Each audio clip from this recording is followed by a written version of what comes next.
Avant de plonger dans cette histoire incroyable, pensez à vous abonner à la chaîne et à activer la cloche. Ici, chaque récit a quelque chose à dire, et vous ne voudrez pas en manquer un seul. La grande salle du château scintillait sous les lustres en cristal, projetant des éclats de lumière sur les visages des invités élégamment vêtus. Les tables étaient dressées avec une perfection quasi irréelle, nappes blanches immaculées, vaisselle en porcelaine fine, verres étincelants et centres de table fleuris d'orchidées et de roses rouges. L'air était empli d'un parfum subtil de jasmin et de vanille, provenant des délicieuses pâtisseries alignées sur un buffet doré. Au centre de la pièce trônait le gâteau de mariage, majestueux et parfaitement sculpté, orné de couches délicates et de fleurs en sucre minutieusement travaillées. Les photographes s'affairaient, capturant chaque sourire, chaque éclat de rire, et chaque geste tendre. La mariée, vêtue d'une robe blanche immaculée aux broderies complexes, avançait avec grâce, son voile flottant derrière elle. Ses yeux brillaient de bonheur et d'excitation, mais derrière ce sourire éclatant se cachait une légère nervosité.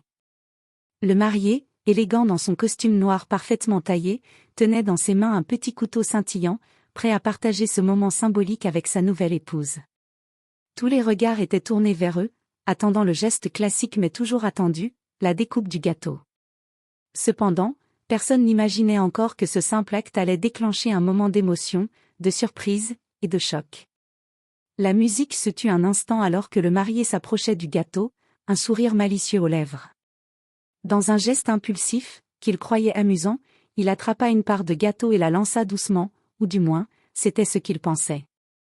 Le gâteau, recouvert de crème blanche et de framboises, vola dans l'air avant d'atterrir directement sur la robe immaculée de la mariée. Un silence glacial envahit la salle. Les invités figés, certains étouffant un rire, d'autres crispés par l'impolitesse apparente. Mais au lieu de crier ou de pleurer, la mariée resta figée un instant, ses yeux grands ouverts. Puis, calmement, elle essuya la crème de son visage, fixa son mari droit dans les yeux, et éclata de rire. Un rire froid, surprenant, presque cruel. « Vraiment, dit-elle avec un sourire glacé. Tu crois que ça va me faire perdre le contrôle ? Les murmures se transformèrent en chuchotements choqués. Personne ne s'attendait à cette réaction. Le marié, embarrassé, tenta de s'excuser, mais elle leva la main pour l'arrêter. « Non, écoute-moi bien. » Continua-t-elle, sa voix posée mais ferme, « si tu pensais m'humilier devant nos invités, sache que c'est exactement l'inverse. » Puis, d'un geste rapide et surprenant, elle saisit la part de gâteau encore dans sa main, et la lança droit sur le marié, éclaboussant son costume impeccable. Le silence se fit à nouveau, mais cette fois, c'était de stupeur totale. La mariée éclata de rire, et pour la première fois, les invités comprirent qu'ils venaient d'être témoins non pas d'un accident, mais d'un duel de tempérament. Le mariage venait de basculer dans l'inattendu. Le marié, couvert de crème et de morceaux de gâteau, resta figé un instant, bouche ouverte. Son sourire confiant avait disparu, remplacé par une expression de surprise et d'embarras. Les invités retenaient leur souffle, certains étouffant des rires nerveux, d'autres les yeux grands ouverts, incapables de croire ce qu'ils venaient de voir. La mariée, elle, resta parfaitement droite, son visage illuminé par un éclat de défi et de satisfaction. « Tu pensais vraiment que je me laisserais ridiculiser ?» demanda-t-elle, sa voix douce mais tranchante comme un scalpel. Elle fit quelques pas vers lui, le fixant intensément. Les murmures se transformèrent en chuchotements effarés. Les témoins n'avaient jamais vu une telle assurance chez une mariée. Elle n'était pas seulement furieuse, elle semblait prendre un certain plaisir à reprendre le contrôle de la situation. Puis, sans avertissement, elle attrapa une autre part de gâteau, cette fois soigneusement conservée, et la lui lança avec une précision parfaite. Le gâteau éclata sur le visage du marié, le recouvrant de crème et de framboises.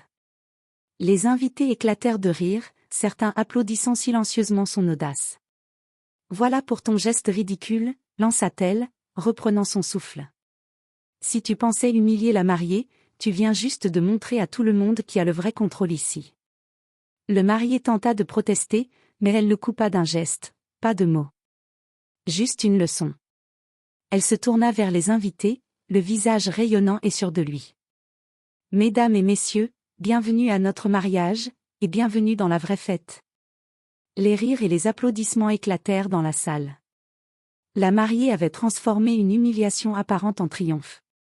Pour la première fois, tous virent qu'elle n'était pas seulement une mariée élégante et souriante, elle était une femme déterminée, capable de renverser la situation en sa faveur. Et le marié, couvert de crème et de framboises, comprit enfin que son petit jeu avait complètement échoué. La salle, d'abord silencieuse, éclata en éclats de rire et en murmures stupéfaits. Les serveurs hésitaient à approcher, craignant d'être pris dans ce duel improvisé de la mariée contre le marié. Même les grands-parents, assis au premier rang, avaient les yeux écarquillés, choqués mais amusés. Le marié, tremblant et couvert de crème, tenta de se redresser, son costume désormais taché et collant. « Écoute, ce n'était qu'une blague, » bredouilla-t-il, essayant de reprendre un semblant de contrôle. Mais la mariée ne s'y a pas. Elle prit un verre de champagne et le leva légèrement, son sourire glacé ne quittant pas son visage. « Une blague, » dit-elle calmement. « Tu veux humilier ta femme devant tous nos proches, et tu appelles ça une blague ?» Les invités retenaient leur souffle, captivés par la scène. La tension montait à chaque seconde. Puis, comme pour marquer la fin de son discours, elle éclata le verre de champagne sur la tête du marié. Le liquide mousseux coula sur son visage, ajoutant encore plus de désordre. Un silence stupéfait suivit, avant que l'un des témoins ne laisse échapper un rire étouffé. Très vite, les autres invités se mirent à rire à gorge déployée. Les murmures choqués se transformèrent en exclamations d'admiration pour la mariée audacieuse. Le marié, désormais complètement trempé et couvert de crème et de framboises, recula vers sa chaise, incapable de protester. Il réalisa enfin que la mariée avait complètement pris le contrôle de la situation. Elle, debout au centre de la salle, éclatante et triomphante, fit signe aux invités. « Si vous pensiez assister à un mariage classique, détrompez-vous. Ici, la fête ne fait que commencer. » Les applaudissements fusèrent, et certains invités commencèrent même à sortir leur téléphone pour immortaliser ce moment. La mariée venait de transformer ce qui aurait pu être un désastre en un moment légendaire que personne n'oublierait. Mais derrière son sourire victorieux, une idée mûrissait dans son esprit. Elle savait que cette soirée ne ferait que commencer, et que son mari n'avait encore rien vu de sa vraie personnalité. La mariée, toujours au centre de la salle, essuya un peu de crème sur son visage et regarda autour d'elle. Les invités étaient captivés, certains riant, d'autres choqués, mais tous étaient fascinés par sa maîtrise totale de la situation. Elle ne se contentait plus de répondre, elle menait le jeu. Le marié, trempé et humilié, tenta de retrouver son assurance. « Très drôle. » murmura-t-il, « mais c'est mon mariage. » La mariée s'approcha lentement de lui, chaque pas renforçant l'attention des invités. Puis, dans un geste audacieux et symbolique, elle saisit le micro posé sur la table des discours et dit d'une voix forte. « Oui, c'est notre mariage, mais si quelqu'un devait décider comment cette journée se déroule, ce serait moi, pas toi. » Un murmure parcourut la salle. Le marié ouvrit la bouche pour protester, mais elle continua.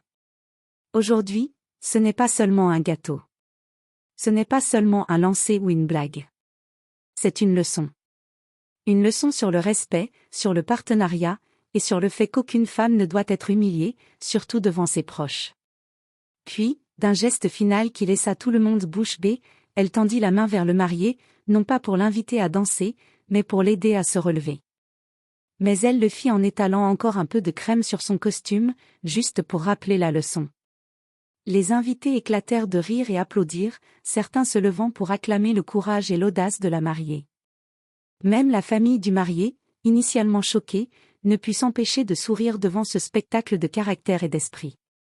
Le marié, désormais conscient qu'il avait sous-estimé sa femme, baissa la tête et murmura « D'accord, tu as gagné. » La mariée, souriante et triomphante, leva les yeux vers la salle et annonça avec assurance « Alors, à partir d'aujourd'hui, souvenez-vous tous, une mariée qui rit n'est jamais faible, elle est simplement imprévisible. » La fête reprit avec une énergie renouvelée. Le gâteau, désormais en morceaux sur le sol, devint un symbole de cette victoire inattendue. Et tous ceux présents ce jour-là savaient qu'ils avaient été témoins d'un mariage qui entrerait dans l'histoire, non pas pour sa perfection, mais pour la force, l'audace et la personnalité éclatante de la mariée.